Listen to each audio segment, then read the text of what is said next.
Bismillahirrahmanirrahim. Assalamualaikum warahmatullahi wabarakatuh. Anak-anakku sekalian, kelas 8, selamat datang di pembelajaran IPS hari Jumat pagi. Ibu tanya dulu bagaimana kabarnya hari ini? Semangat dengan belajar untuk hari ini? Baiklah, kita mulai pembelajaran IPS kita lanjutan dari bahan yang kemarin. Tentang apa? Sebentar dulu, Ibu share. Ibu perbesar dulu ya. Ting, muncul.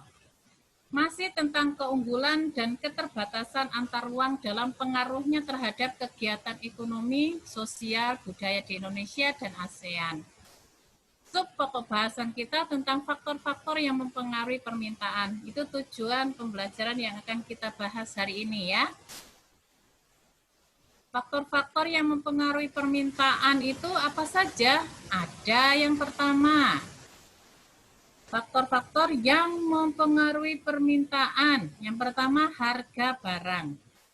Jika harga barang dan jasa naik, maka permintaan akan turun. Dan jika harga barang itu turun, maka permintaan akan naik. Bisa dipahami nih ya. Jadi kalau misalnya harga 1 ekor ayam itu tinggi menurut masyarakat, maka orang yang akan membeli itu akan berkurang. Tapi jika kebalikan, harga 1 ekor ayam itu turun menurut masyarakat, maka orang akan banyak membeli ayam tersebut. Nah, ini berdasarkan harga barang. Kemudian permintaan itu bisa berupa pendapatan masyarakat. Jadi pendapatan yang diterima seseorang atau masyarakat akan mempengaruhi besar kecilnya permintaan terhadap barang dan jasa. Jika pendapatan meningkat, maka permintaan barang dan jasa itu akan meningkat pula. Tapi jika pendapatan masyarakat itu sedikit, maka kecenderungan masyarakat itu hanya meminta barang dan jasa dalam jumlah yang sedikit. Ya, bisa dipahami nih ya. Nah, kemudian yang ketiga, selera pasar atau selera masyarakat. Itu maksudnya adalah tinggi rendahnya selera masyarakat terhadap suatu barang akan berpengaruh terhadap permintaan barang tersebut. Jika selera masyarakat meningkat, maka meningkat pula permintaan barang tersebut dan sebaliknya. Nah, biasanya selera masyarakat itu disebut dengan model, ya. Jadi kalau misalnya masyarakat ini sekarang lagi trennya baju muslim yang dari atas sampai bawah itu satu tipe, maka yang lain itu akan mengikuti sehingga jumlah permintaan itu menjadi meningkat. Nah, itu selera masyarakat ya. Kemudian yang keempat, kualitas barang. Pada umumnya orang menghendaki barang yang berkualitas baik itu mutunya tinggi, itu harganya murah.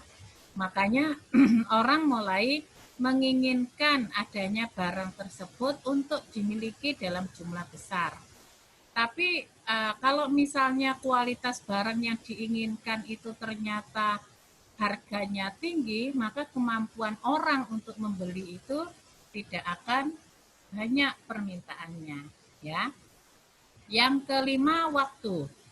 Pada waktu-waktu tertentu, permintaan terhadap suatu barang itu mengalami peningkatan dibanding dengan hari-hari biasa. Misalnya seperti ini, pada saat itu menjelang hari raya Idul Adha, Idul Fitri, atau hari-hari besar keagamaan, biasanya ada beberapa barang sembako itu permintaannya sangat tinggi sekali karena untuk pemenuhan kebutuhannya.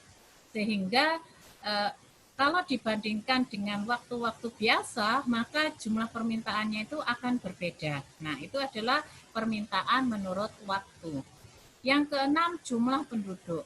Jumlah penduduk yang mempengaruhi permintaan itu jika penduduknya banyak, maka jumlah permintaan barang dan jasa meningkat. Misalnya di satu lingkup Long Ikis, ya, jumlah kebutuhan beras itu hampir semua orang, hampir semua keluarga itu memerlukan. Maka para pengusaha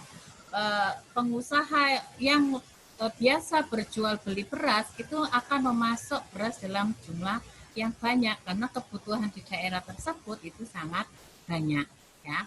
Yang ketujuh, kejadian yang akan datang. Adanya pengetahuan terhadap sesuatu hal yang terjadi pada waktu yang akan datang itu dapat mempengaruhi permintaan suatu barang. Misalnya pemerintah itu mengumumkan harga BBM mulai tanggal 1 Januari pukul 12 akan naik sekian persen. Nah, orang-orang yang sudah mendapatkan informasi seperti itu tentunya akan berusaha untuk mendapatkan harga lama yang jauh lebih murah. Nah, jadi dia akan mulai berusaha untuk mendapatkannya. Nah, itu adalah permintaan kejadian yang akan datang. Macam-macam permintaan, ada beberapa macam berdasarkan sub-itemnya ya. Yang pertama kalau berdasarkan jumlah konsumen, macam-macam permintaan itu yang pertama permintaan individu. Merupakan permintaan yang berasal dari seseorang atau permintaan yang berasal dari masing-masing personal. Contohnya seperti ini ya, Azam menginginkan 1 es krim. Temannya menginginkan 3 es krim. Satu temannya lagi menginginkan 4 es krim. Nah, karena tiap-tiap orang itu menginginkan berbeda-beda jumlah es krimnya, maka itu dinamakan permintaan individu karena dia sendiri yang ingin dengan jumlah yang dia tentukan. Kalau permintaan kolektif atau permintaan pasar itu adalah permintaan yang merupakan kumpulan dari permintaan individu atau permintaan yang dilakukan oleh sekelompok individu atau masyarakat secara keseluruhan dalam waktu yang sama. Jadi dari contoh Ibu tadi, Azam, kemudian Furkon, kemudian Andi, ini kan sama-sama memerlukan es krim. Nah, kalau digabungkan ketiga-tiganya ini, maka permintaan pemenuhan kebutuhan akan es krim itu dinamakan permintaan kolektif. Tidak satu orang, tapi beberapa orang. Kemudian yang kedua, macam permintaan berdasarkan daya beli konsumen. Yang pertama ada permintaan absolut, merupakan permintaan yang tidak disertai daya beli atau permintaan yang tidak disertai dengan kemampuan membeli. Jadi hanya ingin saja, tapi tidak ada keinginan untuk membeli. Misalnya, Ibu menginginkan akan membeli sepeda motor. Ibu hanya mempunyai beberapa jumlah uang tertentu saja. Ketika Ibu ke dealer, kemudian Ibu lihat harganya, ternyata uang Ibu jauh lebih sedikit dibanding biaya motor, maka ketika Ibu mengurungkan tidak jadi membeli, maka itu dinamakan permintaan absolut. Ingin tapi tidak menginginkan barang itu menjadi miliknya. Yang kedua, permintaan potensial, merupakan permintaan yang disertai daya beli, tapi belum digunakan untuk membeli barang atau jasa yang diinginkan. Misalnya, ini punya uang 1 juta, dia pengen membeli baju. Akhirnya dia ke mall. Nah, ketika ke mall, ada beberapa mode-mode baju yang ketika dilihat dari beberapa mode baju itu tidak sesuai dengan keinginannya. Nah, dia punya keinginan beli baju, tetapi yang dipikirkan pada saat itu mode yang diinginkan tidak ada di mall itu. Maka bisa jadi dia tidak membeli baju tersebut. Jadi permintaan potensial itu seperti itu. Kemudian berdasarkan permintaan efektif, yang ketiga ya, merupakan permintaan yang disertai daya beli dan sudah digunakan untuk membeli barang atau jasa yang diinginkan.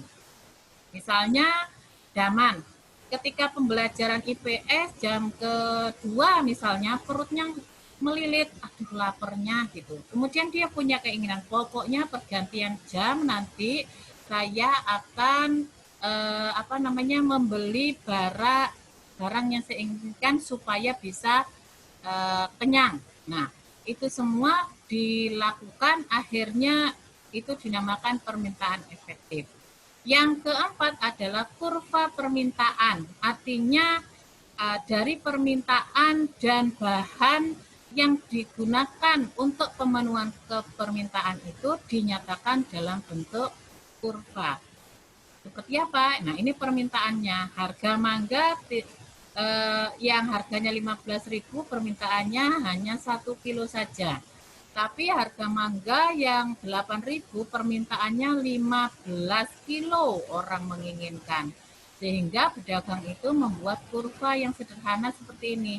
Harganya seperti ini, kemudian jumlah yang diinginkan seperti ini. Nah, ini namanya kurva permintaan. Demikian penyampaian dari Ibu, mudah-mudahan bisa dipahami ya.